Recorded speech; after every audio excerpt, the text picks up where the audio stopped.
bakunzi mwese mwama mudukurikira mu kiganiro igihe c'impemburo, ndabaramukije amahoro ya Kristo. Ndabifurije umwaka mwiza, umwaka w'ibihumbi 2022. Kaze muri kiganiro aho tubashikiriza ijambo ry'umwaka twinjiyemo w'ibihumbi 2022. Ijambo twisunga ari mu gitabo c'itanguriro igice ca 46 umurongo wa 28 gushika kwa 30. Itanguriro 46 umurongo wa 28 gushika ku murongo wa 30. Handitswe ngo Yakobo atuma Yuda ngo amwitangira imbere aje kwa Yosefu ngo amurangire inzira ija i Gosheni. Nuko bashika mu gihugu c'i Gosheni, Yosefu azirikisha umukogote we ku mafarasi aduga i Gosheni ngo asanganire se Isirayeli. Aramwibarira amugwa mu izosi, arira ku izosi ryiwe umwanya munini. Isirayeli abarira Yosefu ati nivyo bizi naho nopfa ko nkubonye ukiriho. Imana ishimirwe ijambo ryayo. Ijambo twahawe muri uyu mwaka ni ijambo rivuga ngo ni umwaka uguhanagurwa amosozi. Nkuko mubibona ngaha, umwaka guhanagurwa amosozi, mwaka wa kupanguzwa machozi, l'année de la consolation, the year of consolation. Imana ishimwe cyane. Guhanagurwa amosozi na consolation nico kimwe n'ukwirurwa no guhanagurwa amosozi. Mugabo jewe numvise ndongowe kuvuga uguhanagurwa amosozi, mugabo amajambo yomi azokoreshwa cyane mu kugenda twiga ku ijambo ry'umwaka, ko twama tubashikiriza gusa intangamarara, ibikuru bikuru, hanyuma uko amezi akurikira tukagenda turyagura tubona icuri ijambo ry'ubuhanuzi rivugwa. Imana ishimwe cyane. Twama dutanga ijambo ry'ubuhanuzi nkuko twagiye tubikora kandi tubibasobanurira. Imana yahaye ubushobozi umwana w'umuntu bwo kwita amazina ibintu, imisi. Arya amazina ya lundi mardi si Imana yayise, ko n'abana b'abantu bayise. Ikibabaje nuko bamwe bagiye bavyitirira amazina y'ibigirwamana canke ibigendajuru nkuko tuvyiga amashuri. Mugabo ubu nubasha twahawe kugira ngo twature tubarire kazoza kacu amajambo ava ku Mana. Kukiri jambo ryo guhanagurwa amosozi, turabona ibihumbi 2022 nace ndibuka imyaka 22 Yosefu yamaze atari kumwe n'abiwe n'umuryango wiwe avukamo. Yosefu yarungitswe na se kuraba bakuru biwe afite imyaka 17 aho baragiriye, baca baramudandaza agenda muri Egiputa, abayo akorerayo, hanyuma agira umugisha, hanyuma arabeshegwa arapfungwa. Bibiliya ntitubarira imyaka yakoze kwa Potifari n'imyaka yamaze mu ibohero. Bibiliya isubira kutubarira ngo igihe yaseruka imbere ya Farawo yarasi imyaka 30. Nukuvuga iyo ni imyaka 13 kuva igihe yatandukaniye n'abakuru biwe, igihe yarasi imyaka 17. Hanyuma asobanura Farawo indoto ziwe yuko hagira habe umwimbu mwinshi w'imyaka 7 ugakurikirwa n'ikigoyi c'imyaka 7. Yosefu rero aca agirwa mukuru afite imyaka 30, aca arongora Egiputa mu gihe c'umwimbu munsi y'ubutware bwa Farawo. Iyo ni imyaka 7. Nukuvuga imyaka 13 yamaze kuva atandukanye n'abakuru biwe gushika se kwa aserutse imbere ya Farawo. Iyo ni 13, ukongera ko imyaka 7 y'umwimbu mwinshi, iyo ni imyaka 20. Igihe bene se baza kumuraba yabaye ngo iyi ni ikigo kimaze imyaka 2. Nukuvuga ngo imyaka 20 kongera ko 2 ni imyaka 22. Rero ico gihe c'imyaka 22 niho bakuru be baza bakahura nawe akabibarira. Ubwa mbere ntiyabibarira, baragenda bagarutse arabibarira, abibariye aca batuma kubarira papa wiwe ise Yakobo ngo naze. Ntivyatevye Yakobo yaciye aza. Muri imyaka 22 niho yabonye papa wiwe amugwa ko aramurira ko umwanya munini. Bene wabo yararize, muga ntiyabaririye ku umwanya munini nk'uko yaririye kuri papa wiwe.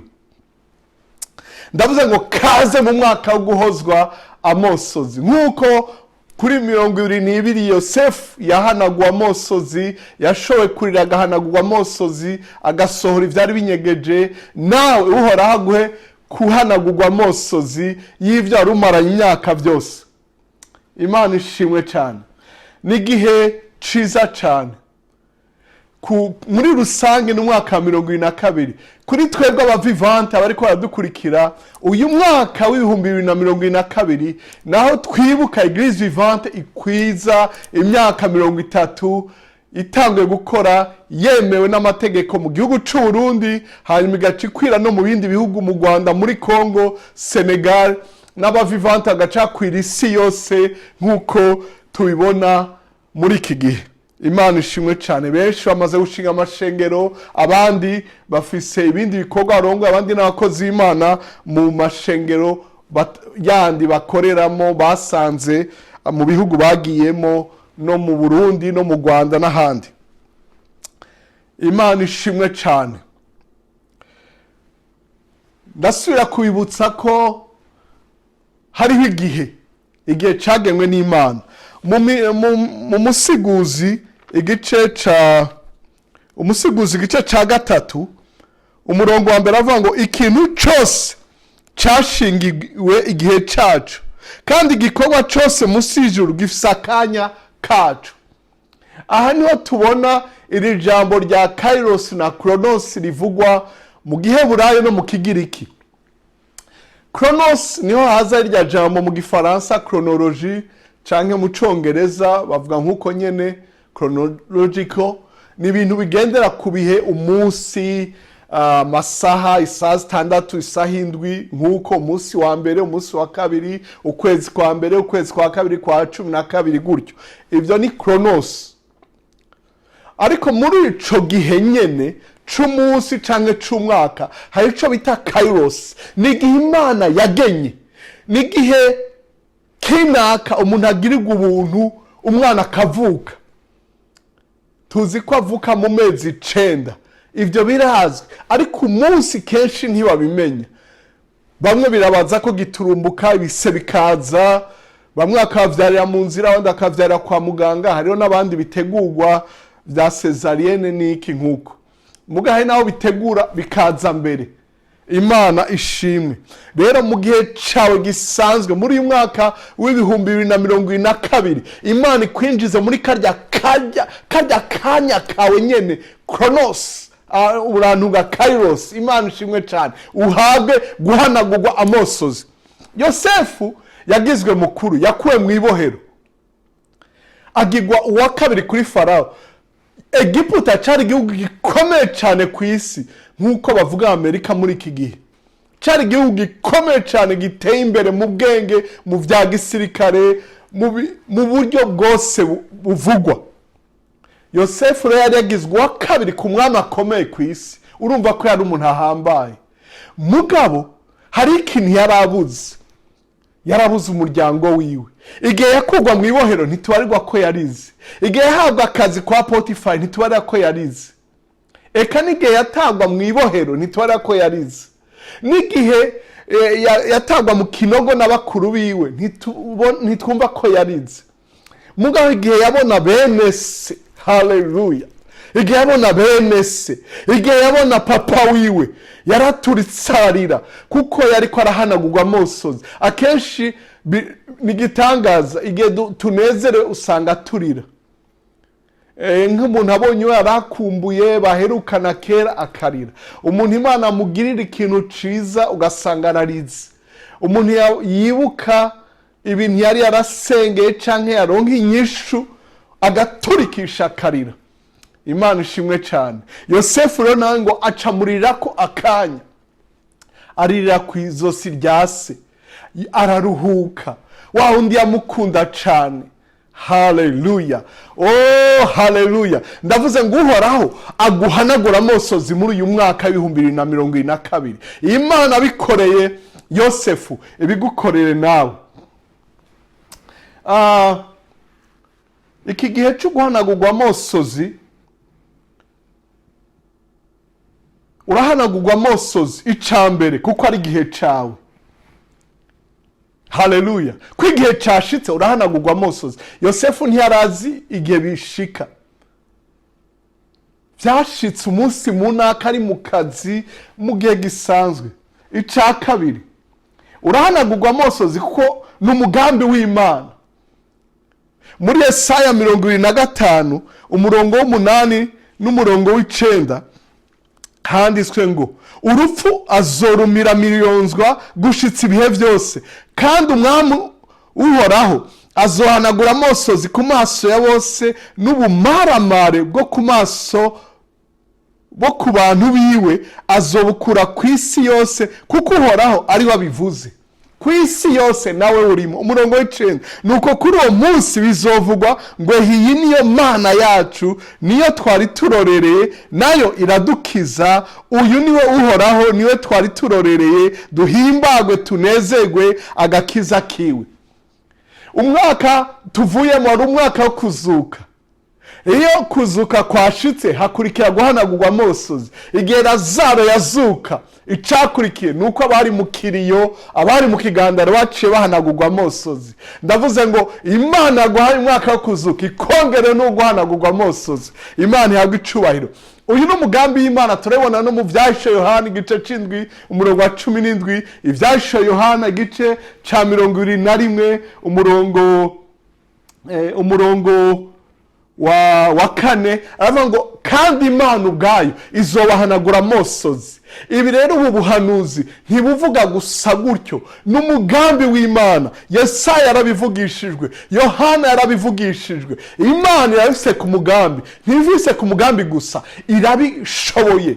Kandi ibishoboye gusa irabizi ko warize. Hari imirongo myinshi muri Zaburi ivuga ngo yabitse amosozi yacu mwicupa. Tuzogenda turabibona uko iki cigwa kibandanya. Icambere n'igihe cawe, ica kabiri n'umugambi w'Imana, ica gatatu urahanagurwa amosozi ko watahuye umugambi w'Imana canke intumbero y'Imana. Yosefu igihe yabonana n'abakuru biwe bwa mbere, bagize ubwoba. Arababwira muri mwitangura igice ca 45 umurongo w'indwi umurongo wa 4 gushika ku murongo 8. Yosefu abarira bene se atenda ni munyegere, baramwegera bavuga ati ni jewe Yosefu mwene so, umwe mwaguze ngashogwa muri Egiputa. None ntimubabare ngo mwirakire, kuko mwanguze ngashogwa ino, kuko Imana ariyo yatumye mbitangira imbere ngo mbe kirokora. Ikigoye kimaze imyaka 2 mu gihugu, kandi haracasigaye iyindi myaka 5 batazoruha bari mamo canke ngo bimbure. Imana niyo yatumye mbitangira imbere kugira ngo ibabogore, mugire ico musiga mw'isi, ibarokoza agakiza gakomeye. None rero si mwebwe mwandungitse ino, ni Imana, kandi yampinduye nka se wa Farawo n'umuzezwa rugo wiwe wa vyose, no kuba umugaba w'igihugu cose ca Egiputa. Imana ishimwe. Iyo watahuye umugambi w'Imana, iyo watahuye ico Imana iko irakora, urarema, urahanagurwa amosozi. Igihe abandi bahangayitse ucume uti ko bigenze uko, Imana igira ikora iki?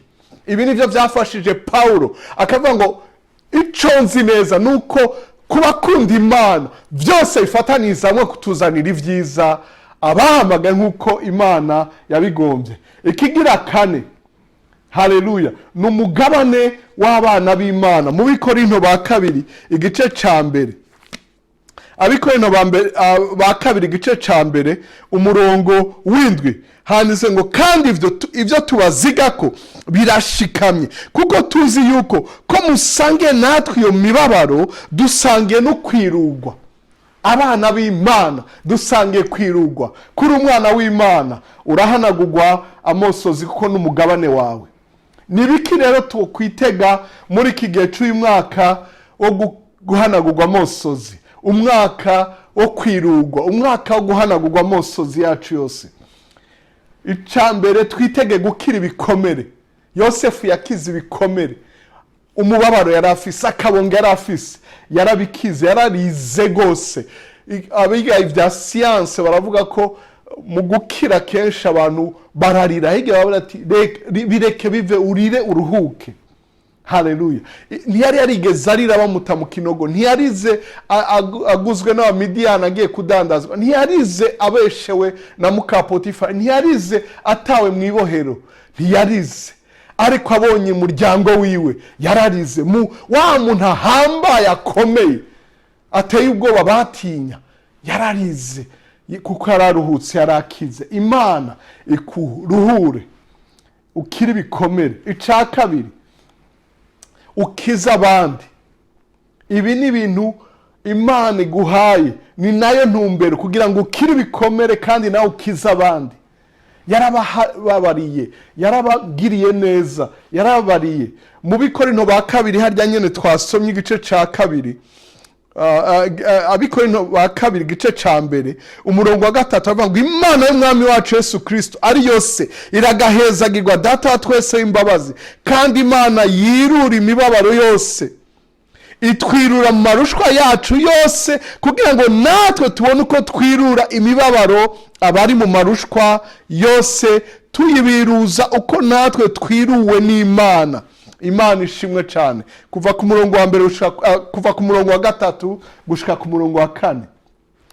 Cambere turakira ibikomere, ca kabiri turakiza abandi, ica gatatu turafashwa gutahuza abandi umugambi w'Imana. Yosefu yabitahuje bene wabo kuko nawe yari yarabitahuye.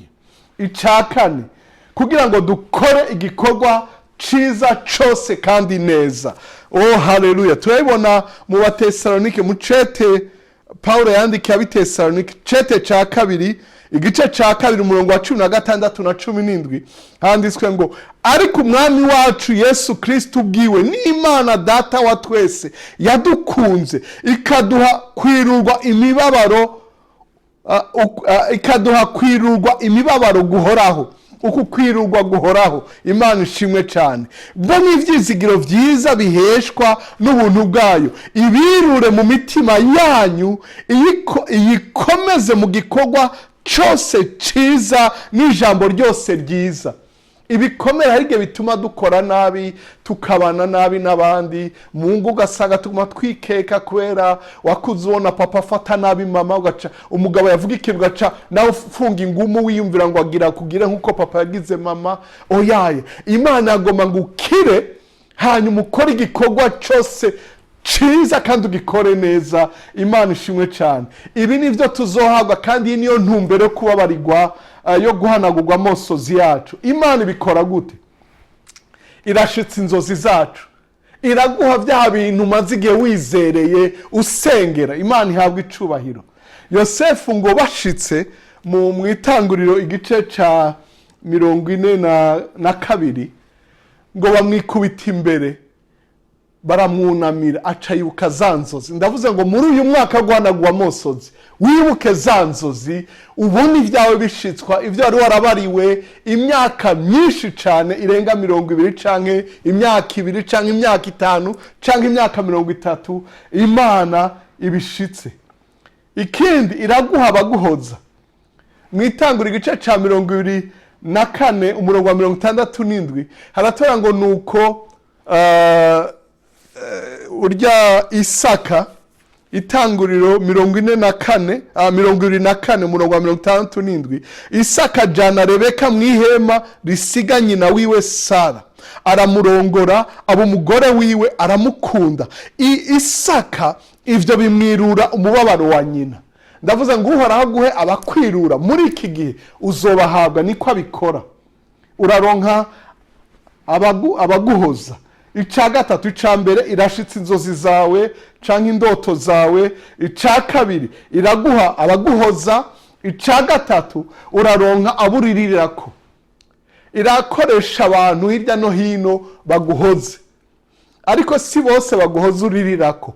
Iraguha barya rero ushobora gusuka umutima ukavuga ibyo wari warabitse. Barya nyene bo ngo Yosefu ngo asohora abo kwa asohora abanyegiputa bose ngo asigarana n'abavukanyi biwe, arababwira ngo ni jewe Yosefu. Imana ishimwe cyane. Ndavuze ngo Uhoraho abagire neza, Uhoraho abanezereze. Nkundira ndabature ko umugisha mu gusozera, umugisha wa Yosefu Mose yatuye ku Bisirayeli ariko arabasezera. Ivyo biri mu gusubira mu Vyagezwe igice ca 33 umurongo wa 13 gushika kwa 16. Uyu mugisha ubaherekeza uyu mwaka wose n'ibihe vyose, kuko kwirugwa kwanyu guhoraho si kwa 2022, si kwa 2022 gusa, 2022 gusa, guhoraho. Imana igume ikwirura, iguhoza, uze wisazire wariruwe, ikunezereze mu buryo bwose. Mose ngo aba Yosefu avuga ko ati igihugu cawe kiragahezagirwa n'Uhoraho, kironka umuhezagiro w'ibirenze ibindi biva mu ijuru n'uw'ikime, n'uw'amazi aryamye hasi ikuzimu, umuhezagiro w'ibirenze ibindi vyezwa n'izuba, n'uw'ibirenze ibindi vyera uko ukwezi gutashe, n'uw'ivy'agahebuza vyera ku misozi yahozeho kera, n'uw'ibirenze ibindi vyera ku mirambi yamaho. Oh haleluya! Uyu mugisha ube uwawe. Imana ishimwe cyane. Ya Mana ahojeje Yosefu, uyu mugisha nawe ukubeko. Nuko ibirenze ibindi vyo mu isi nibiyuzuye, n'ubuntu bw'imwe yari muri ca gisaka c'amahwa, umugisha ube ku mutwe wa Yosefu, umugisha ube ku mutwe wawe naka. Ukure izina rya Yosefu, ushireho rwawe, ushireho abana bawe, ushireho igihugu cawe, ushireho akazi kawe, aho ubaye, aho ukorera, aho wiga, aho akugize hose. Imana ishimwe cyane.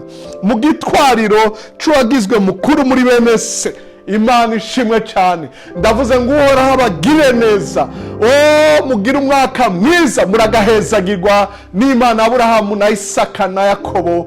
Ndavuze ngo umugisha ubabeko mu izina rya Data n'iry'Umwana n'irya Mpwemu Yera. Murakoze kudutega yombi, muragahezagirwa ibihe byose. Umwaka mwiza ku banyu no ku byanyu. Murakoze kandi mubandanye gusangiza abandi ubutumwa bwiza.